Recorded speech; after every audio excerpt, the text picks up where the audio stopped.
Big boss 88ನೇ ಸಂಚಿಕೆ ಮೊದಲ ಭಾಗ ನಿನ್ನೆಯ ಟಾಸ್ಕ್ ಕಂಟಿನ್ಯೂಷನ್ ಇಂದ ಸ್ಟಾರ್ಟ್ ಆಗುತ್ತದೆ. ಅಲ್ಲಿ ಅಯ್ಯಪ್ಪ ಮತ್ತು ಪೂಜಾ ಪಾಸ್ ಆಗಿರುತ್ತಾರೆ. ಆಗ ಆನಂದ್ ನಿಮ್ಮ ಮೇಕಪ್ ಮ್ಯಾನ್ ಬಂದಿದ್ದಾನೆ ಎಂದು ಹೇಳಿ ಪೂಜಾಗೆ ತಮಾಷೆ ಮಾಡ್ತಾರೆ. ಎಲ್ಲರೂ ನಗುತ್ತಾರೆ. ನಂತರ ಪೂಜಾ ಎಲ್ಲರಿಗೂ ಹಾಯ್ ಹೇಳಬೇಕಾದಾಗ ಬಿಗ್ ಬಾಸ್ ಪಾಸ್ ಮಾಡ್ತಾರೆ. ಆಗ ರೆಹಮಾನ್ ಮತ್ತು ಅಯ್ಯಪ್ಪ ಬೊಂಬೆಗೆ ಕ್ಲೀನ್ ಮಾಡೋಣ ಎಂದು ಪೂಜಾ ಹತ್ರ ಬರುತ್ತಾರೆ. ಇನ್ನೇನು ಕ್ಲೀನ್ ಮಾಡಬೇಕು ಅಂದಾಗ ಬಿಗ್ ಬಾಸ್ ರೆಹಮಾನ್ ಮತ್ತು ಅಯ್ಯಪ್ಪಗೆ ಪಾಸ್ ಮಾಡುತ್ತಾರೆ. ನಂತರ ಪೂಜಾ ಜೋರಾಗಿ ಕಿರುಚಾಡುತ್ತಾಳೆ. ಆಗ ಬಿಗ್ ಬಾಸ್ ಪಾಸ್ ಮಾಡುತ್ತಾರೆ. ಪೂಜಾ ಕಿರುಚಾಡುವ ಭಂಗಿಯಲ್ಲಿ ಪಾಸ್ ಆಗಿರುವುದು ಮಜವಾಗಿತ್ತು. ನಂತರ ರೆಹಮಾನ್ ಅವರ ಪತ್ನಿ ಮಗಳೊಂದಿಗೆ ಬಿಗ್ ಬಾಸ್ ಮನೆಗೆ ಬರ್ತಾರೆ.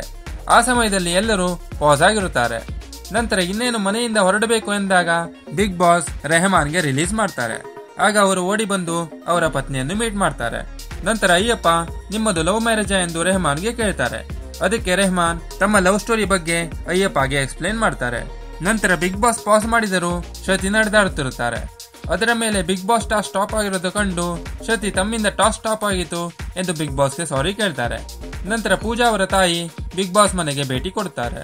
ಆಗ ಪೂಜಾ ಅವರನ್ನು ನೋಡಿ ಅಳಲಾರಂಭಿಸುತ್ತಾಳೆ.